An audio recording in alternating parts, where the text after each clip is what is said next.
what can you say about our activity? It's hard. Skills. Do you find it difficult? Maybe. So, based on our activity that we have, what do you think our topic today? We don't have any idea. Do you make an idea? Or It's about Fitness. so our topic is physical fitness key related components. So physical fitness have a two components. First is health related fitness and skill related fitness. But magfo-focus lang tayo sa skill related fitness.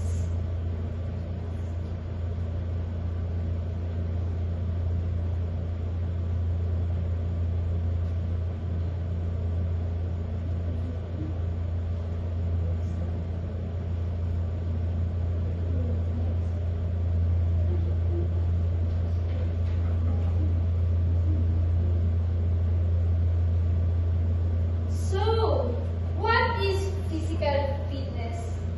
Please read JD. Physical fitness. Physical Is fitness. that- The ability of the body to change position and direction quickly. Physical fitness is states of health and well-being, and more especially the ability to perform aspect of sports, occupations, and daily activity. Physical fitness is generally achieved through proper nutrition and sufficient rest along the formal recovery. So, kayo ba?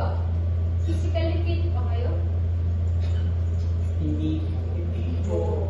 So, hindi ibig sabihin na physically fit ka, kaya mo lang gawin lahat. But, yung mga activity. So,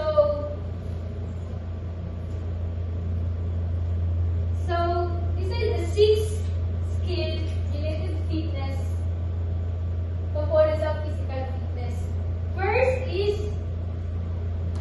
agility. The ability of the body to change position and direction quickly. For example, in this picture, ano ang makikita niyo?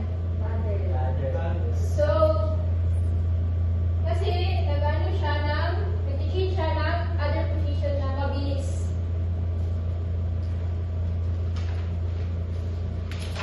Next is speed. Denmark, please. Speed, the ability to cover a distance in a short period of time. So, example naman sa speed in running 40 meters, 100 meters, kasi dyan mga